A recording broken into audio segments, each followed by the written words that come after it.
are oppressed. We are exploited. We are denied not only civil rights, but even human rights. How great I am. If you're some man, what the rock You want first place, come play with me. You want second place, go somewhere else. Let us sing forever. Let us play forever. Wake your ass up. Awaken the beast inside.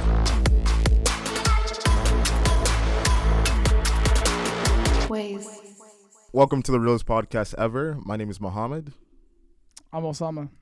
And today we have a special guest. Not only do we have a guest, we have someone that we're actually... It's pretty cool because, you know, you see people online and everything and you see them from afar, but you never know as far as like talking to someone and getting the opportunity to actually be engaged and have a conversation. So from us having him on the show, for you guys seeing him every single day, whether it's TikTok, Instagram, Twitter, you name whatever platform, we're definitely excited to have our guest, Neema. Welcome to the Ways Podcast. How are you doing today, sir? Hey, what's up, guys? Thanks for having me. Appreciate it. My first question to you, like, I got to get this out the way. Because, like, when it comes to creativity, obviously you're super creative. Like, I could tell you're the kind of person, balls to the walls. I don't know why I'm saying this, but either way, we have on the show, balls to the walls. Just super creative, outgoing, fun, class clown, and everything, all that stuff. But the thing is, when it comes to creativity, it's kind of like two schools of thought. There's those who will be like, you know what? I'm creative. Whatever idea I come up with, I'm just going to throw it out there and see what sticks. Then there's the other school of thought. It's like, you know what? Let me plan the idea. Let me retake it, refilm it multiple times until it's perfect and I get it out there. Are you like a perfectionist or are you kind of person that like once you do it, you just release it to the world? What's your style? Well, at first, I was more so leaning towards being a perfectionist, but I very quickly realized that that's not the game and that's not the play to get better because you have to screw up, you have to fail at whatever you're doing in order to get better, right? So after a while, especially now, like more than ever, I'll just make stuff and put it out without really even thinking about it anymore because I know that overthinking it and trying to make it perfect is never going to work. I'm only going to stop myself from posting more content. And my motto is, content is king. It's the Gary V method too. And it works and it's helped me get to where I am now. So the less you overthink it, the better you will get and the faster you will get better. How do you get inspired by your content? 'Cause to me, like you're on TikTok, your white boy content, like hockey, like your Gary V content. How do you like? To me, like because I watch hockey personally, so like seeing your white boys and like how you impersonate them is funny to me. So how do you come up with these concepts? Like, is it like real life situations that you see, or like just things that you grew up like? Yeah, it's a mixture of both. Like most of the characters or videos that you see from me is pretty much stemmed from just my own experience in life and the people I've grown up around. I sincerely always believe, and I always say this, I'm an extension of the people around me. And so that's what I'm doing. I'm trying to represent and bring up other people through my characters and through my videos. So it's a lot of like my own experiences, but also like along the way, I'll learn about newer people or different types of accents and cultures, and then I'll do my research and I'll make it better. And I just gotta kind of go from that. Another thing I have for you, like, are you generally surprised by your success? Like, are you really surprised? Like, do you really think to yourself, like, wow, like, I'm on tour, millions of people around me, I've seen around the world, like celebrities, different places, everywhere I go, people see me in the malls and the streets. Like, did you ever think this would happen to you in such a quick amount of time? Yes and no. I mean, I always believed in myself, and I always believed that one day I'll become famous. Not that I'm famous now. I'm just saying, like I know it'll get to that point eventually. So I'm not really surprised in that sense. I more so just I never knew or know even like when things are going to happen, but I know it will happen.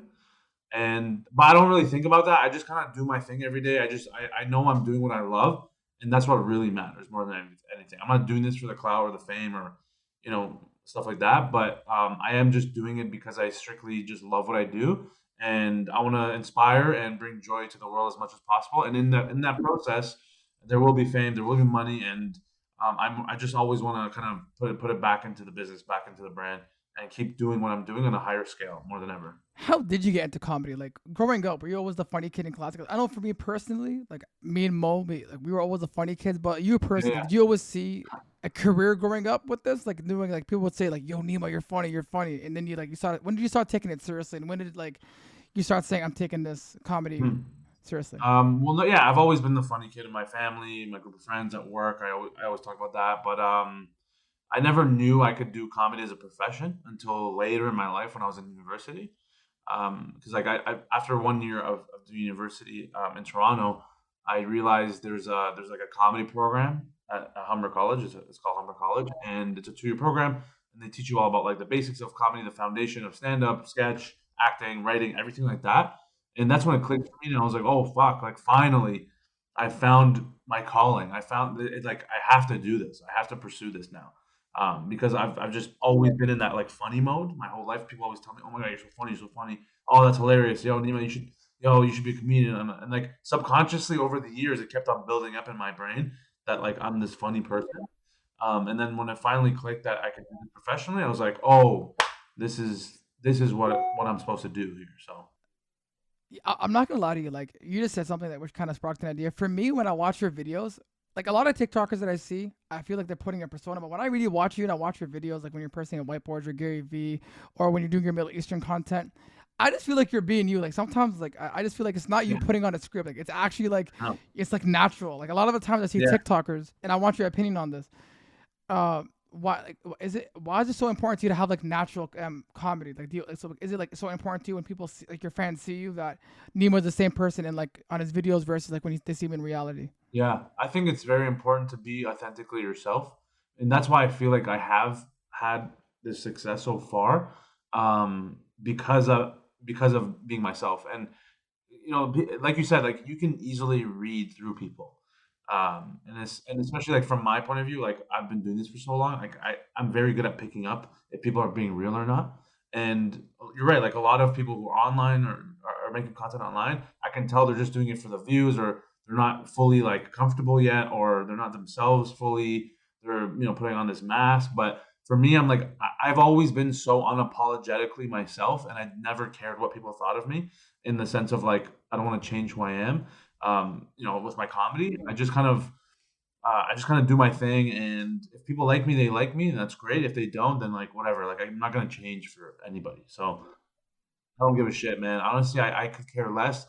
The thing I value in the world the most is just being comfortable with, like who I am and being Yeah. myself, and not like trying to put on for anybody. If that's Yeah, the case, then I'm out. I don't care. it's interesting you say that because you were saying sorry, one more thing, Mo. You were saying like on the gentleman, you were on the gentleman's podcast, and you were saying you had a video where you were impersonating David Goggins, and you were you were running, and people all kept talking about your way, and like they were making fun of that, as opposed to like taking the motivational speech behind it and saying you can do Right. whatever you want. But they were like looking at the bad shit. You're like, bro, like look at the content that I'm creating for you, not like the Yeah, negative yeah, shit yeah. that you see. Right. Yeah, so I I agree mean, with you yeah. 100%. I mean, that's what comes with the territory too, is like all the hate and the criticism, and just people just shitting on you. No matter what you do, like there's gonna be people just writing mean comments, and I'm only human, right? Like sometimes it does affect me in a way, but like I also don't let it completely discourage me to the point of like, oh, I'm gonna quit. Like fuck this. Like I don't really care that much. It does hurt sometimes very quickly, and then I get over it. I'm like, ah, whatever, man. Honestly, like what helps me kind of get over that is like I realize the people who say stuff like mean stuff online, or they criticize, like they're quick to jump to criticism, is that those people are also very insecure in their own lives, and they feel like they have to like use this outlet to like kind of purge and like let their negative thoughts out onto somebody else. And so in that case, like I actually feel sad for those people, because I wish they didn't have to think that way or be that way. But you know, everyone's on their own path. Of course, of course. One thing I wanted to ask you was like Osama said, your natural style, and when you embody this different character, especially from like different cities, like you feel as if I know that person, like I actually relate with that person. And earlier in the conversation, you talked about the different aspects when it comes to sketching, when it comes to writing. What's your favorite part? Is it picking out costumes? Is it sketching? Is it writing? Like, what's your favorite part when it comes to the process of trying to figure out what sketch, what video you want to put out into the universe? That's a good question. No one's ever asked me that. I like that. I love everything. Obviously, the process of just making the videos, and just sometimes it'll just come to me. I'm like, oh, I'm feeling this one, or I'm feeling in this mood or that mood, or I want to, do this kind of joke or this character. But yeah, I do like the process of building that costume too, making the character fully, just all in. Because there's a lot of people who do similar stuff to I do as well. Like, they'll do characters or they'll do accents and stuff, but they're just doing just that. Like they're not fully like morphed into the character like I am, like I've built. I feel like I have like specific looks and authentic costumes for each of the characters I do, and that's why it sticks out so much, and that's why it feels more authentic, because you can really like, I paint the picture almost of like who this person is, and everyone sees that and they're like, oh, this is exactly like this guy I know, or this my buddy or my uncle, or you know what I'm saying. So yeah. And I guess like one thing I wanted to ask you was like, no, it's pretty cool. Like you said, as far as the characters, the whole element, you're pretty much a painter, and obviously we see your paintings. But as far as detoxing, we always see you in front of the camera. You're always hype, activated. You're always in the character. Like you are who you are. It's an extension. But when the camera's off, and obviously we don't know you're not chilling with you, what do you do in the meantime to kind of like relax and get away from the pressures and having to record all the time? Like, is there another side to you, or are you kind of the same person offline as well? I mean, yeah, that'd be scary if I was this 24/7. That'd be way too exhausting. Yeah. No, man. I honestly, I'm pretty much the same off camera as I am on camera. Obviously, on camera, there's a little bit of exaggeration, a little bit of like putting on a little a show, you could say. But for the most part, I'm exactly the same. Like I'll make those same jokes to my friends or people out in public. Like it's just who I am. But what helps me is having like other passions and other hobbies to kind of like balance it out. Because like I realized after like a few years in of like, if my whole life is comedy, then it'll come crashing down, and which it did. Like at some point, I burnt out because I was just like 24/7 just on my phone or on social media, just making a lot of content. That's all my life was.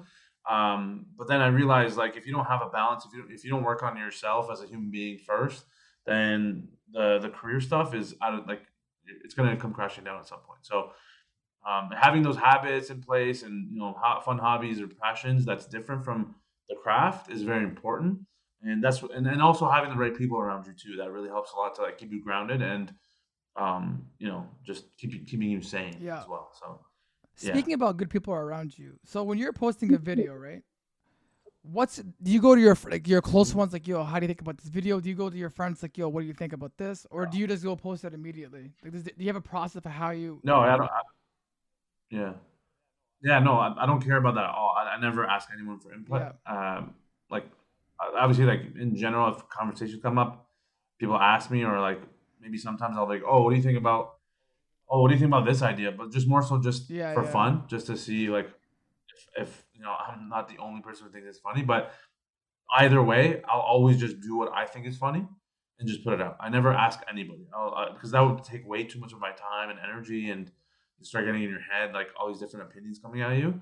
And comedy's subjective, right? More than anything. So even at the end of the day, it's like, it doesn't even matter what my friends think or this person thinks, because if I don't think it's funny, then it doesn't matter.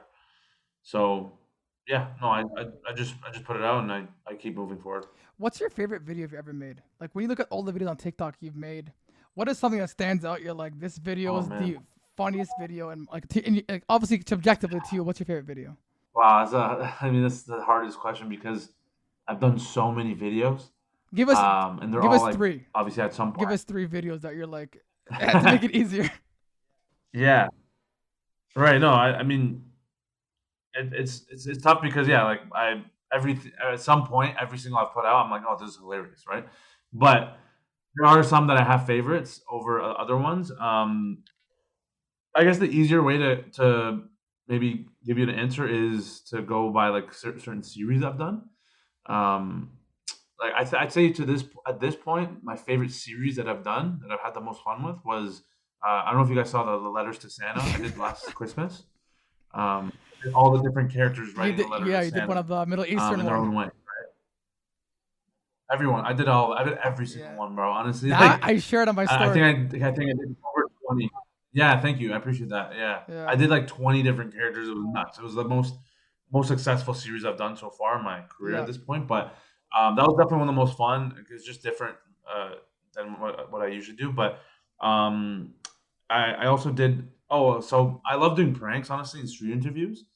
Um, Doing street interviews for me is always is like the most fun out of anything. I love doing street interviews, ask people like weird questions or like funny questions, and then like their answers are hilarious, obviously. I've had some wild reactions too, but that and then yeah, like honestly, like any on it, like to go back to the OG videos, like I used to do a series of like different like people in the GTA or like different Yeah, accents yeah. saying a certain word in their I own remember way. watching that. Yeah. And like that was definitely the one that kind of like sparked like my following at the beginning. So yeah, Yeah. that was really fun. I remember Everything, yeah. I remember loving doing those ones. Yeah, honestly, like all the videos Yeah. you just like, I think early on, like I was watching the way you would impersonate like Oakville Mans or like Mississauga Mans, Toronto Mans, and I'm like, this guy's 100% Yeah, the accurate. girls, everything. Yeah, The not because we live in Oakville, yeah, yeah. and we're like, this guy did not miss a beat. Like, Oh, okay. So you got all the basic bitches there, eh? All the white girls, Starbucks. yeah, bro. I didn't even go there. Fuck that. Oh man. Yeah. What are your backgrounds? What are your backgrounds? Are you But no, I'm Arab, Palestinian. Palestinian, Yeah. and what's your background? Mohammed. Oh, okay, nice. Okay, I'm cool. Ghanaian. Yeah. I'm from Ghana. But no, the fact that you're able to do like different cities so well is just like obviously anyone like you probably know different parts And- of different cities, but to execute And it the even way to you add did on it, to that, like, like the thank way you. your That- characters, that like for was example, your crazy. character Bianca, and like the names that you choose. Yeah, yeah. To me, sometimes like this name sounds annoying. It's like It's like you can relate to it. It's relatable content because I know. I think a lot. For sure. You're like one of the guys who I'm able to relate to your content. I'm not even saying that because you're here, but I always talk about you to my friends. I'm like, me, our other boy. Thanks, bro. We have a chat where we just share your videos Hey. 24/7. Like, look what Neema did. Look what Neema did. So Yeah, 100%. wow, I love that. Thank you. Yeah, I You're appreciate welcome. that. Yeah, it means a lot. I love hearing that. Like a lot of people have told me that too. They have group chats of just my videos, and I'm like, fuck yeah. Yeah. Like I'm like, not that I need the reassurance, but I'm like, oh, sick. Like people really love the Yeah. videos, and it's just cool to I guess know. I guess my next question for you is personally, you have a comedy tour right now, right, across Canada? Mm-hmm. How's so yeah. like? Yeah. Yeah, go on. Yeah. Sorry. Yeah, go so on. go ahead, go ahead. Did you want to say something or? Oh, no, I was just gonna say, yeah, we're just kind of like we're actually back home right Yeah. now for a couple of days, and then we go back on the second Yeah. leg of the tour tomorrow. But yeah, we just finished doing like 2 weeks out west, like in Alberta, Winnipeg, and a bunch of different cities in those areas in the prairies. And then now we're gonna go to Thunder Bay tomorrow, and then Thunder Bay. a God few more damn. days break again for Thanksgiving. I said Right? Thunder Bay. God damn, bro. Thunder Bay. Yeah. Yeah. I know everyone says that, like it's Thunder Bay. Why are you going there? But honestly, man, like the people there really love comedy, and Yeah. every time I've been there before, and they're really supportive, and it's always a fun crowd. They're just there. There's nothing else to do there. It's also the murder capital, so it's like either you got to deal with murder or just come and laugh at a show. It's like it's fucked up. Yeah. Facts. But yeah, no, there's demand there too, so which is nice. And then after that, the second leg of the tour really starts, where it's like we're hitting like all the major cities like Vancouver, Montreal, Ottawa, Hamilton, and then we're finishing off in Toronto, obviously, in end of October. the one thing I wonder about is like pretty much obviously TikTok is new and it was a new thing. People got used to it, tried different ways and different avenues, especially during COVID. Obviously you started using it, you made a way for yourself. You're kind of blazing a trail. The reason why I'm saying this is because obviously like when it comes to comedy in Canada, we all know we had Mike Myers, Jim Carrey's through the films, right? And then when it came to like independent comedy, you had Russell Peters and how he became so successful like international wise, right? But with TikTok being like the new medium and like the social media era, you're kind of like the first person not only being successful, but doing a tour out of it as well on a Canadian scale. Like we've never seen that. So I want to know like, what was your whole imprint on it? Like where do you get the inspiration from? Just want to go on tour, reach a different audience across different cities. Like was that just like a natural thought or did you see other people doing the past? You're like, you know what, let me do my take on it as well. Yeah, it's a good question. I've always wanted to tour the world doing stand-up. When I first started doing comedy, I was like, my goal in life one day is to become like Russell Peters or like Kevin Hart, Dave Chappelle, like all those guys, right? Just the goats. And I always strive to become that one day. And this is my first ever like headline tour. And obviously, like I gotta start a little smaller. I can just go like I'm not gonna like sell out stadiums yet, but I know I have following now and audiences in different pockets of cities across the country. And obviously I have followers in the States now and like Europe and shit like that too. But I feel like for the first time, because I'm Canadian, because I'm like most of my material has been Canadian recently. I feel like it's almost like my duty to kind of give back to the country first and do this tour Canada wide. And then when this is done, the next one I want to do is more like North American and then like Europe. So I almost just want to keep like slowly but gradually build to the global scale. And I think it starts with kind of putting on for the city and for the country first, just to kind of show people like where I stand. And yeah, man, that's my goal. It's just to keep pumping out the content, do comedy, and on a new modern way, because you said Russell Peters is like independent comedian, and like Jim Carrey and all those guys were just like movies. I want to do like a mixture of all of that into one. Content, stand up, filming, like acting movies, which I also am doing too. And yeah, man, I just want to blaze that trail even further and bigger and better every day. As far as like doubts, because you're doing it, it's happening. Someone right now is in high school, someone right now is in elementary school, and they're trying out as well. And their friends are probably making fun of them. The teachers are telling them to like stay focused. Their parents are telling them they're wasting their time, and they might be using you or other people as far as like a reference point. What do you tell those people to keep going as far as like, don't worry, it might not happen overnight, might not be next week, but keep putting in the work, it'll eventually happen. Like, what do you tell those who feel as if they want to quit because no one else is believing in them as far as locally? It has to start with that person loving what they do first, because if you don't love it, then it's there's almost no point, because you'll just end up regretting what you're doing later. And for me, I'm like, if I'm not doing something I love, I feel like I'll regret it for the rest of my life. And then I feel like that's one of the worst feelings to have is regret. And so, in my opinion, like especially nowadays, because there's so much more opportunity and resources to use around you, especially in the palm of your hand with your phone, like there's almost like no excuse to like not at least try to do something that you want to do. And like I don't know, I feel like that one example that helps me is like when people do things or pursue careers because their parents want them to do it or society tells them this is their only path to become successful. I always think about like if like let's say my parents wanted me to do a certain thing and I did it for them, when they're gone out of this world and I grow up and I'm still doing that thing that they wanted me to do, am I going to be happy? And when the answer is no, then it made it really easy for me to be like, oh, okay, now I have to do what I want to do. And I hope that really helps and inspires other people who are in that position right now, who are iffy about what they want to do. I always give that example, and I think it really helps me, and I know it'll help other people too. So it just comes down to loving what you do and just taking that risk, man, because it's worth it, because even if it doesn't work out, at least you tried. And I think that'll put your mind at ease, and at least I put in the effort and I tried it. And yeah, I just think that's very important. I have a question for you. So you obviously said you always tell people, your advice to people is always keep trying, and like it doesn't matter if it doesn't work out, at least you tried, right? Like it doesn't hurt to go out of your way to try it. Mm-hmm. You said you're a human being, you still make mistakes, Yeah. still things get to you. So are there days where you feel uninspired? You're like, shit, it's not going my way. Like, what's your process to get you back to that like positive mentality? Like, what do you tell yourself? Like, whether it's words of affirmation or like, how do you get inspired to go back to your content or your comedy? It could be draining sometimes. Yeah, for sure. Like I mentioned before, actually, it's people around you help a lot. The support you have helps a lot. Of like kind of reassuring, like when you do have those downs, to keep going. Like, oh, it's all right, man. Like it's like they make it like makes you feel at ease of like, okay, I'm only human, right? Like people go through this all the time, but there's waves. Yeah. Sometimes I'm on a low, and sometimes I'm on a high. I don't know. Because I dropped out, I risked everything to pursue this full time for the rest of my life.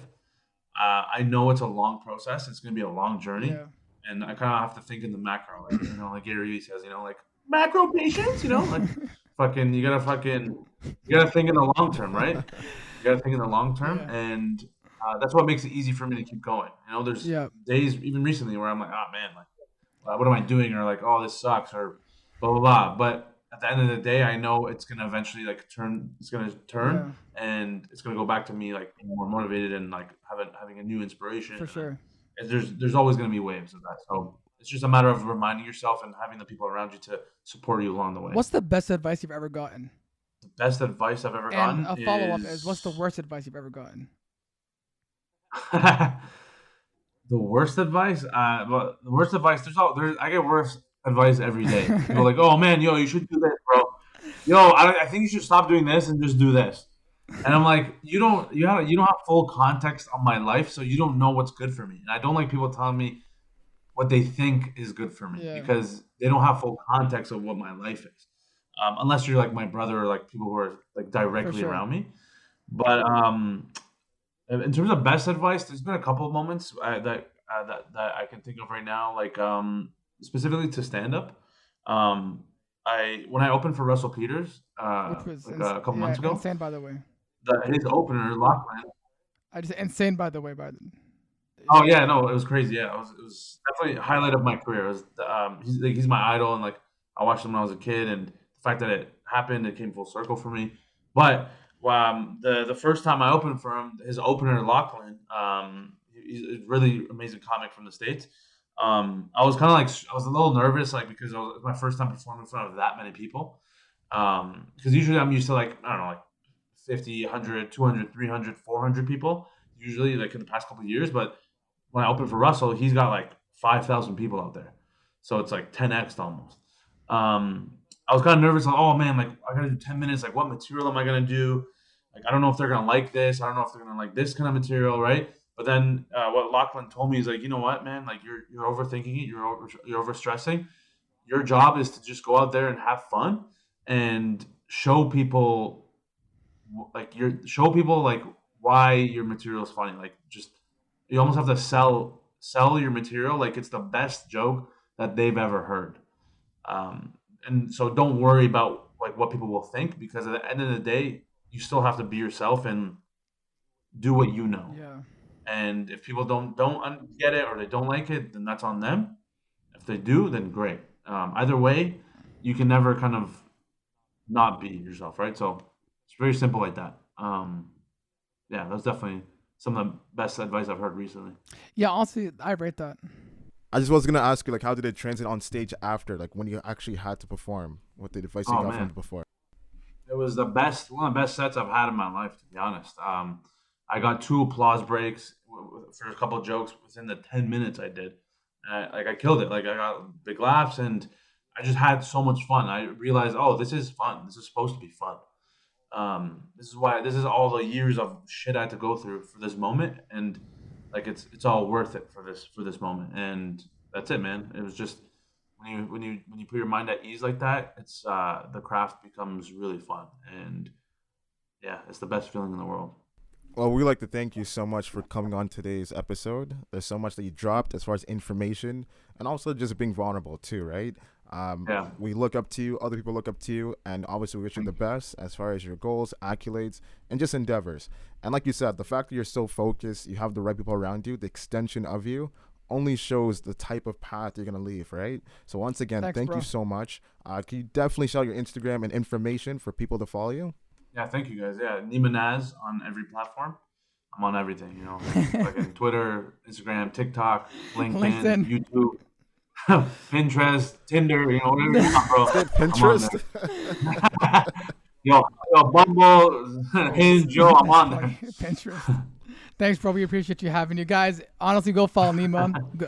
Go make sure you follow him. Go follow him on TikTok. And yeah, thanks, bro. I appreciate it. You guys thought we were done? I don't think so. We still gotta wrap it up. Please follow me at Kusa300.